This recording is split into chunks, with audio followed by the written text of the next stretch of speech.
All right, guys, we are back in my garage for another video, and honestly, I'm surprised we're here already. Yeah, in my last video, I said I expect the electric M3 to be fully revealed soon, because at the end of the recent BMW M electrified video, they started taking the covers off of the rear quarters, and so I kind of expected them to reveal the car in the next couple months. But I didn't realize it was going to be 2 days after that video posted. So, of course, we've got to talk about it. And some of you have probably already seen it at this point, but if you haven't, here it is. This is the reveal that came from BMW showing what we can expect the new electric M3 to look like. And it shouldn't be a surprise for a couple different reasons. One is we knew this car was going to look similar to the i3. I mentioned that when the i3 was revealed a couple months ago, and we would expect that to happen. It's always kind of an evolution of the existing 3 Series when they make an M3 version. And so in this case, it should be no different. The i3 is the electric 3 Series, so we should expect the electric M3 to kind of build off of that. The other thing is this car leaked already, and you hopefully can see the similarities in the leaked images and what they're sharing here. And I think, again, that shouldn't have been a surprise. I know a lot of people were saying, oh, that's not really the M3. It's just the M350 and the M3 is going to be completely different, or it's just an M package, you know, a trim package for certain 3 Series. But obviously, as we can see, it's basically the exact same thing. So this isn't something that should be too much of a surprise, but it is nice to see the full picture and how it all kind of integrates together as they have revealed this car. Now, keep in mind, you know, I do have to clarify, they are saying that this is a concept car, but in BMW nomenclature, that doesn't mean too much. I would say there are a couple things we can expect to change, which we'll talk about, but largely this car is exactly what we can expect. And again, thinking about the leaks, whenever we see a leaked image from a BMW, it kind of comes in a couple different flavors. They might see cars at like the Nürburgring or behind like a gated fence or something in some super secret facility. That's one thing. But when you see it like this, when it's in a production facility actually being built like on an assembly line, it's pretty much guaranteed that's what we can expect. This is exactly like the G80 pictures that we saw when the G Series M3 started coming out. So I would say this is no different. This lines up with what we've seen already, all the leaks and the predictions and things like that. And finally, we can stop circulating all the renderings that people are generating from AI trying to slap a G Series front end on different platforms and stuff. This is what we can expect.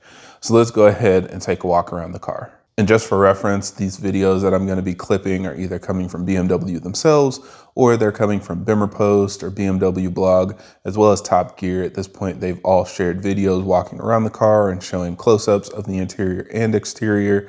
So that's what I'm going to reference since it gives us the best look at it. So starting with the front end, I again say this matches the leaked images almost exactly. You kind of see the thin front grille areas that are long and slim. It kind of goes out from this white outline LED light that goes around the grille to these yellow DRLs that kind of highlight where the headlights should be.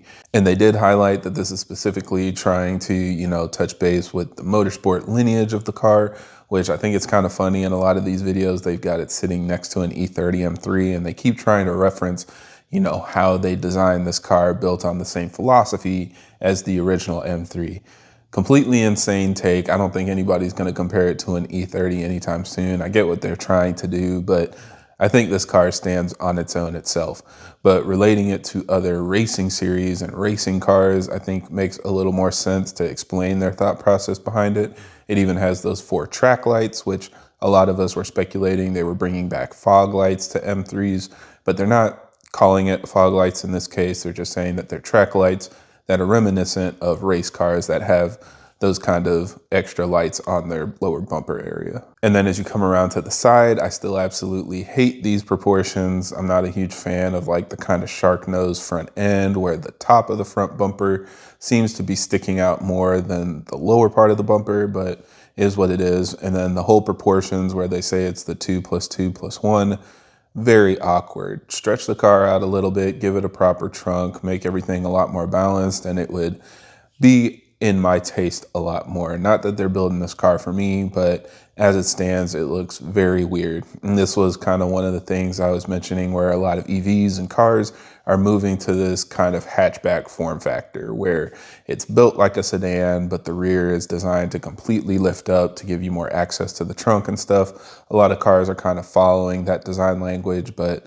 that's not really the case here. They just give it a shrunk trunk for no reason. Anyway, getting off my soapbox here. So let's go ahead to the back of the car. They tried to highlight that this is really characteristic to BMWs, but I would say there's only one that it reminds me of. It does look like the rear end of an X6, which is again very awkward with the shape of the back of this car. If it's supposed to be a sedan and kind of like a low slung sporty car, I don't know why they would give it this huge, wide, broad rear end, but it is what it is. So this is the design that they're going with. It is, again, a match with what we've seen on the i3. So not really a surprise, just still overall awkward looking for the platform to me.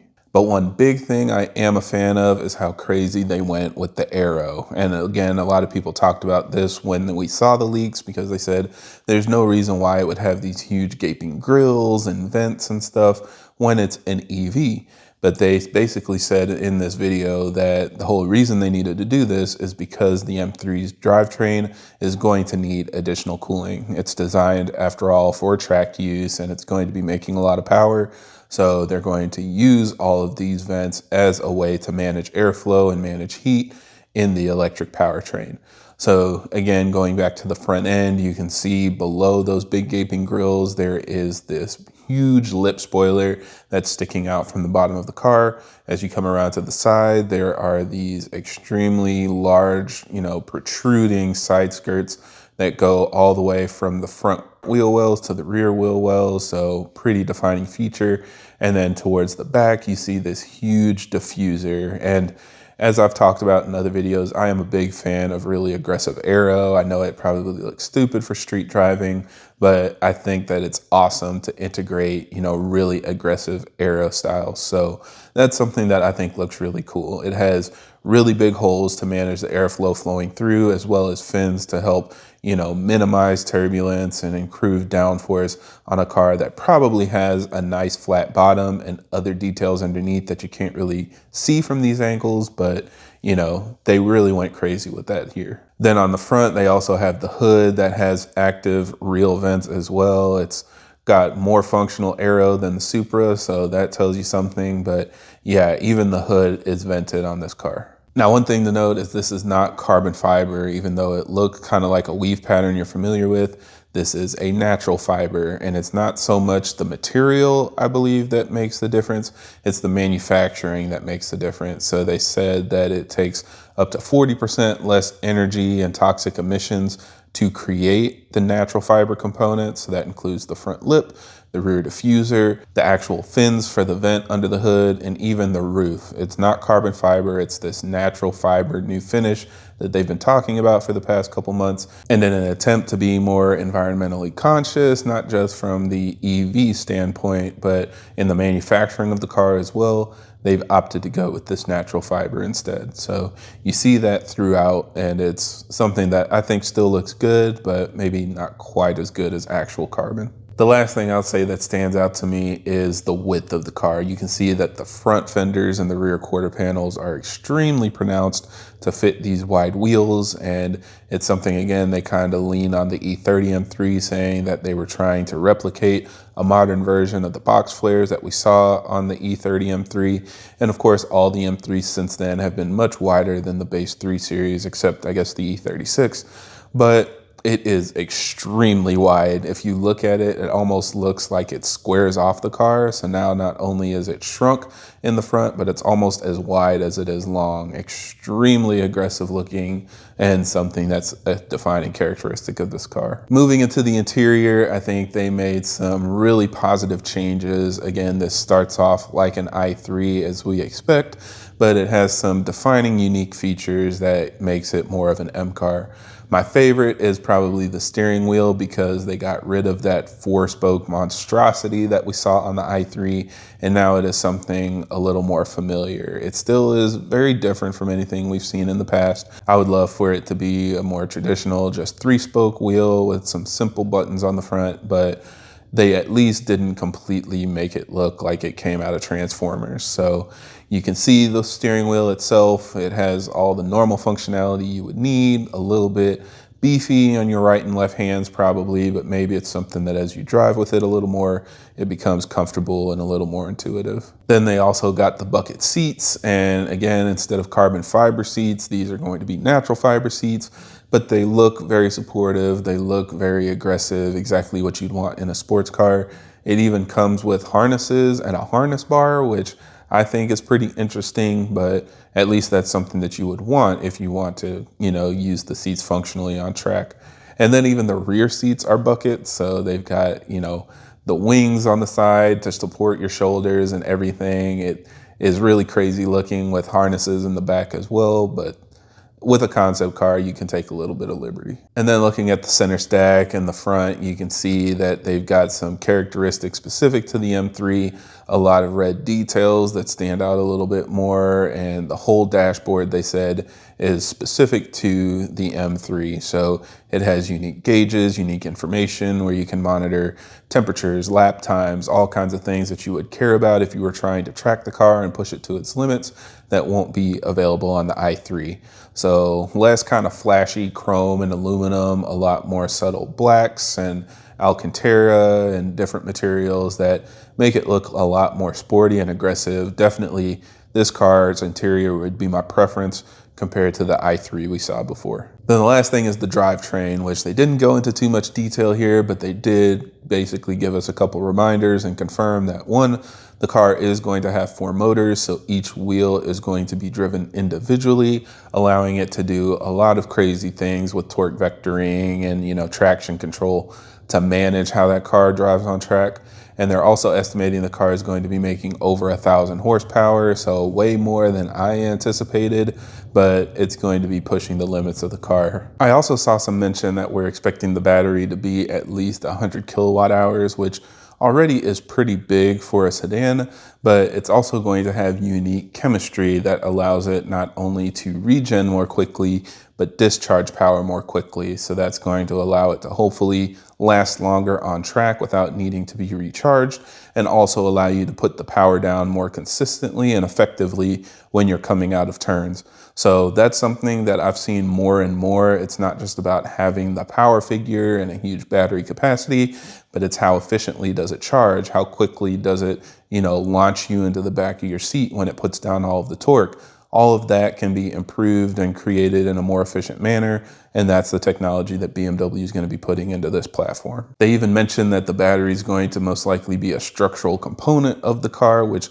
we mentioned previously. We saw they had basically just the bottom shell of the frame of the vehicle on this bench where it was getting twisted and bounced around as they were testing how it was handling the stresses. But that does create a concern, because if the battery needs to be replaced, how easy is that going to be? If it gets damaged, maybe in an accident or something, is that going to be a problem? Or especially, what I've seen a lot of times is people get their warranties denied, or they have to park their cars because maybe you run over a rock or some kind of obstruction in the road and it damages something underneath the car. If you don't know what that is, you're very concerned with it potentially causing the battery to ignite or fail, which usually means the only option is to replace it. So yes, you could go through insurance and just pay a deductible, but is that something that's going to be readily available and easy to replace? I guess time will tell. Now, with that in mind, we know that this is still just a concept car, so let's talk about some of the things that we don't expect to stay the same once the car is fully released. It mostly will be exactly what you see, but there are a few things that they're going to have to change or soften up when the vehicle comes out. A big one is the overall width of the car. I absolutely do not see that staying the same, especially the size of the side skirts and stuff are extremely overdone. It's just one of those things where I think they were able to do it, so they did it, but giving it that kind of orientation with everything just isn't going to be real. I can't see it actually coming out like that. So I would expect it to be slightly slimmer, still with wider arches compared to the regular i3, but not quite as wide as they're illustrating here.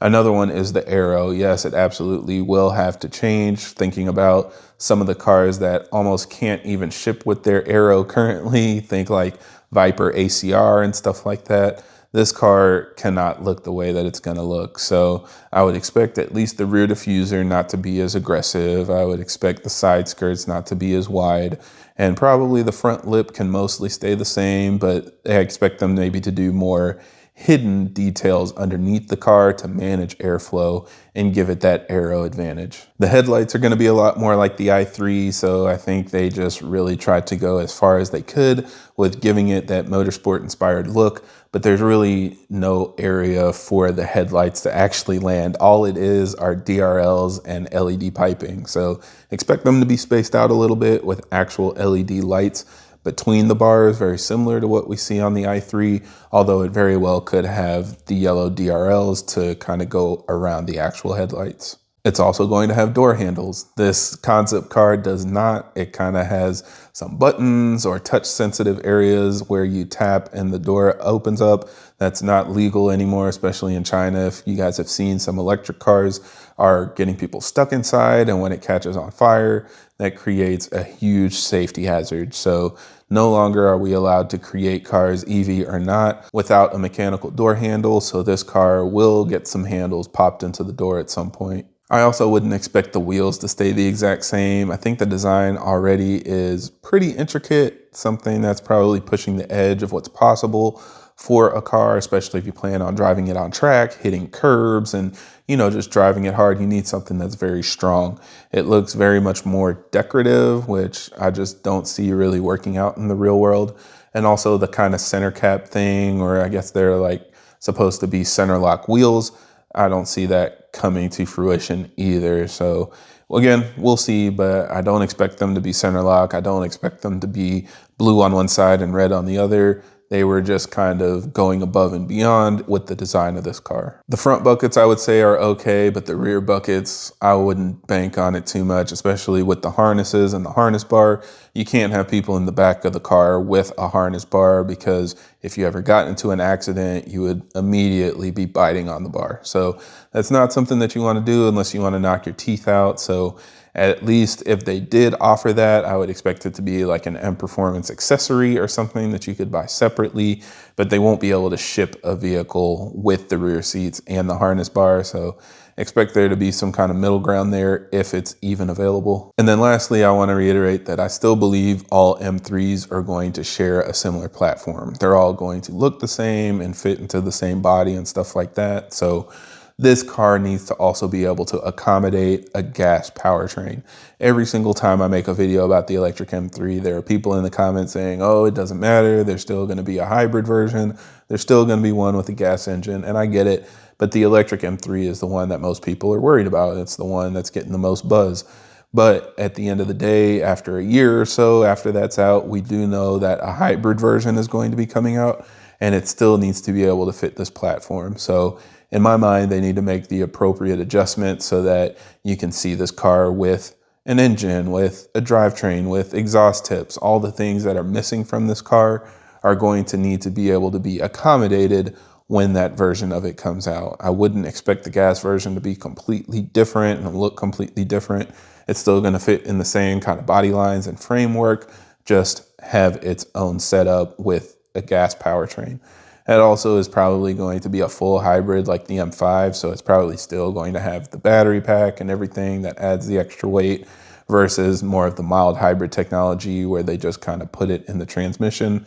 That's just kind of my thoughts on it, since that's already what BMW M is doing. Although I will say it's interesting, looking back at the steering wheel, you can see that it has paddles. Obviously, that's not necessary on an EV. So I'm thinking that, one, it's going to be like what we talked about in my previous video, where they include an artificial limiter or a fake shifting or something like that.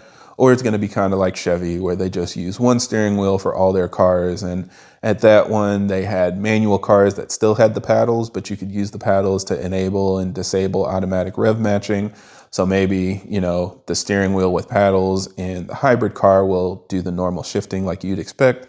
And in the electric car, it'll have some other functionality like turning on or off the electric sound or some other feature that will be able to make use of those. So at least in here, they're not hiding it. They're expecting something to match that. There was even a clip in the video where he was like revving the car. So, it's an EV, so it's not revving the engine, but I guess revving the battery, and it's showing, you know, the rev counter on the dash kind of going to purple or red, kind of showing that it was getting close to the limiter, and you were able to hear the electric sound that they had created for it. So there's going to be something there. We'll still have to wait and see how it fully comes together and what they're going to do with it, but it is real at this point. So yeah, that's a look at the concept car. Hopefully this answers some questions you guys might have or gives you some insight and things that maybe you didn't notice right away, but can kind of answer those questions.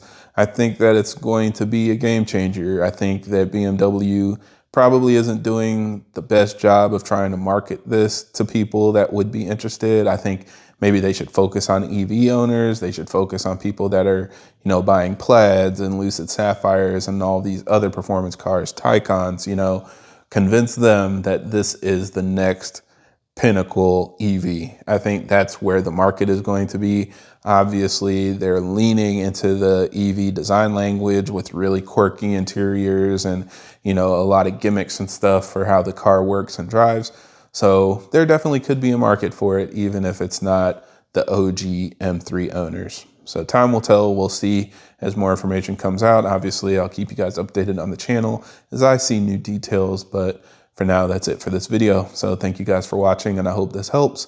And if you have any other questions or comments, leave them down below.